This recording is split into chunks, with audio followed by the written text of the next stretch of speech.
9:41 in the morning, 19 minutes before 10 o'clock at Super Talk 99.7 WTN on this Thursday, October the 17th. Cloudy, light rain in the Music City, cool, 54, high later on 66. Well, the big news is the Senate first and then the House passed a bill to reopen the government, but only till January 15th. Passed a bill to raise the debt ceiling, but only to February 7th. Now, the president says raising the debt ceiling doesn't mean you're raising the debt. Well, there's a reason why you have a date of February 7th, because we raise the debt ceiling and it'll fill with debt by February 7th. I don't know if the president plans to celebrate. I don't know if you plan to be in despair and defeat. I think the only loser is America. I don't know how anybody can claim any victory when all you did was kick the can for your dereliction of duty a couple of months. What is the president going to celebrate today? We're going to be more in debt? That the problem, the crisis, still hasn't been addressed? We just kicked the can 3 months? That's statesmanship? That's leadership? And everybody wants to make the focus on politicians. With all due respect, I've got a great one right here, a statesman. That since the first election, when I sent him to Washington, has not just voted, but fought, articulated, and stood by his constituents and his principles. And as good as Scott DesJarlais is, I'd say he's not even the solution. The people are. Look at Tennessee. Every Republican voted no last night. Perhaps the problem in America is not that it doesn't have Scott DesJarlais or Marsha Blackburn or Diane Black or any of these other people. Perhaps the problem in America is they don't have citizens and constituents like the Tennessee citizens. Maybe that's the solution in America for the future. But I don't know who's going to be celebrating that we're more in debt and that we've accomplished absolutely nothing other than we're going to deal with it in 3 months. But that's what the president's standing by to do at the White House. He's making us all wait. So I'd rather talk to Scott anyway. You're Congressman Scott DesJarlais from the great state of Tennessee. Scott, put into perspective the vote from the Senate and the House. And I don't know, where's the victory in this for the American people?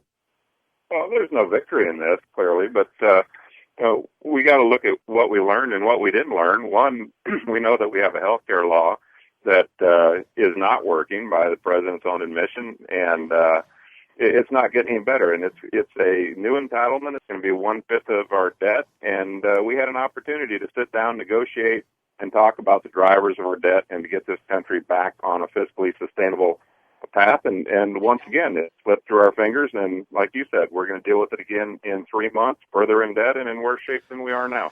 All right, so the problems that did not get resolved in the vote last night is that if you like your doctor, you still don't get to keep it. If you liked your coverage, you don't necessarily still get to keep it. If you liked your old premiums, you definitely don't get to keep it. We still have a website that's broke. We still have extraordinary premiums, narrow networks, high deductibles, and a product that nobody seems to want, and we plan to move forward with it. If that's a political victory, fine, but it's a defeat for the American people.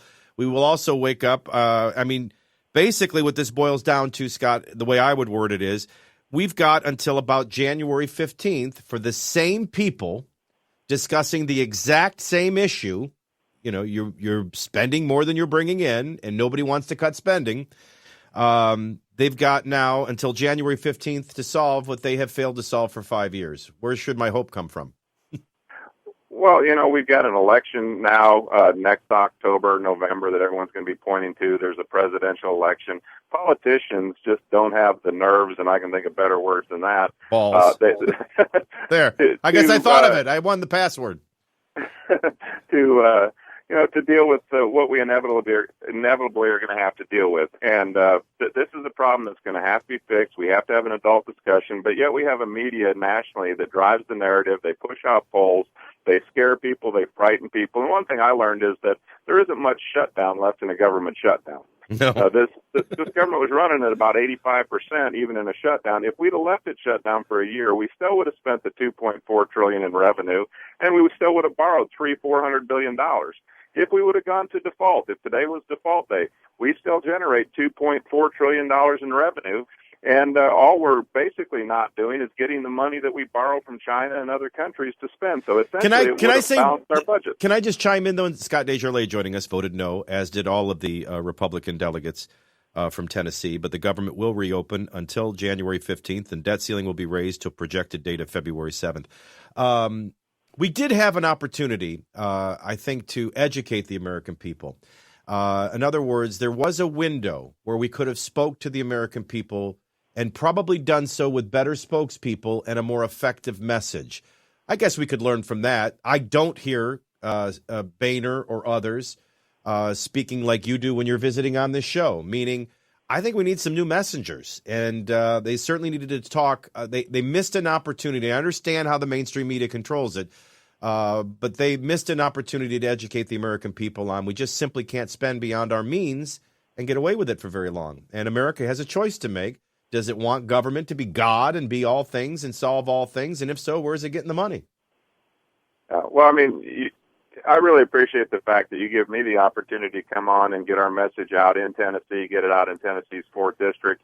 I've never seen a lot of use on going on national television programs, but maybe that's wrong. You're right. Maybe we need new messengers. We need new Boehner educators. did a terrible job. I'll come out and say it. They were never focused on the right stuff. They played right into their hands, making it about Obamacare is an abomination. I mean, it just doesn't work.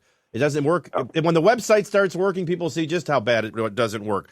But that wasn't even the issue either. The issue was it isn't budget neutral. It's $2.6 trillion, and we keep coming to this debt ceiling every year and have this crisis every year. The solution for America is a balanced budget and a plan to pay down the debt and living within its means. And Obamacare, if you ideologically love it, and I don't know that anybody will when they see their premium, it doesn't matter. You can't afford it. I mean, the message could have been done. Boehner did an atrocious job of taking advantage of the spotlight to educate the American people. Well, the biggest detriment of Obamacare is Obamacare, and people will see that. And the one thing that did come out of this is that, we were mocked, we were made fun of, we were obstructionists, we were called terrorists. But the Democrats now fully own Obamacare. They fully own this debt. All these crazy Republicans who want to fix things for our future generations, make things right for our children, fix our health care system and put the country fiscally back on track. We were mocked, we were demagogued. And now, you're right, it's the American people who are losing because of this. But as we move forward in the next few months, I don't want this to be an I told you so moment. This is not why I went to Congress. This is not why you do your show every day. Absolutely. And try to educate people. We want to save a country that so many fought for, so many died for. We want to have freedom. We want to have personal liberty. We want our children to have opportunities. We don't want to have a society of mediocrity. We don't want to punish success and reward laziness, and that's what we're fighting for. And I'm going to continue to fight. And I know you are too. And by the way, this window did display the president and in his leadership acting like spoiled children, covering outdoor memorials, stopping priests from saying mass. I mean, there's a lot of people that showed their rear ends throughout this process. All right, the president's going to take a victory lap here and try to make this a political victory that we're going to be more in debt and we're going to kick the can till January. While the American people lose, he's going to celebrate a political victory. He's also going to try to reopen talks for a pathway to citizenship and amnesty for illegals. I think he's dreaming, Scott. Well, he's got his foot on the throat of American freedom, and people are going to see through that. I don't know what it's going to take, when it's going to happen, but I am disappointed that we had this opportunity right now and that it slipped away. I don't know when the next opportunity is going to be. We'll continue to message, we'll continue to educate, but I think that people are going to have to eventually see through the media and the mistruths that are being spun from the White House. When they start feeling it personally, seeing it personally, and I know they're feeling it already financially. Everybody's had to tighten their belt except Washington. And now what's the president want to do when he wants to sit down now and talk about budget with this conferee that's been created? What's he want to do? He wants to raise revenue. To you and I, that means he wants to raise taxes. He wants to spend more. He doesn't want to cut. And I don't know how many people out there are ready to give more. They don't have much left. I could agree more. All right, final minute. For me, the bright spot was we live in Tennessee, and I held my breath. And Tennessee, didn't really get behind John McCain, so we voted for Mike Huckabee. Unfortunately, he's not in the White House. He's on this radio station every day at noon, and then we voted for Mitt Romney. And then all of our Republican members of Congress voted against this. Really, the only thing is we got Corker and Alexander that didn't vote in line with the People's House. For me, I think the bright spot is our leaders voted right. Our people get these issues and communicate with their elected officials. And, for the people that can hear the sound of our voice right now, we all did the right thing. We have some unfinished business in the Senate in an election year next year, and people might want to explore Joe Carr versus Lamar Alexander. But, talk to them about, for those that are feeling really defeated today, really frustrated, falling into despair, so much so that they might just give up altogether. What would your message to them be? Don't give up. We're not going to give up. We've had too many come before us who haven't. This is a tough fight. Anything worth fighting for is going to be tough. You always learn from adversity, so we look at what we learned from this, and we fight another day, and we fight until we get it done. So, there's no giving up. And you're right, Tennessee has it figured out. We're very fortunate. I couldn't be more blessed to represent a district that is very vocal. They speak to me. And, it's always made it easy for me to know how to represent them. And I think that as that gets contagious across the country, as people get fed up with what's happening, loss of liberty, loss of freedom, we don't want a socialistic society. We don't want socialized medicine. America is going to have to take this back, just like you said when you started this segment.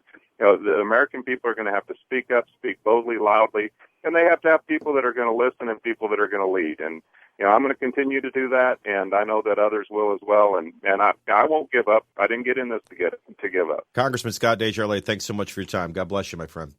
Thank you.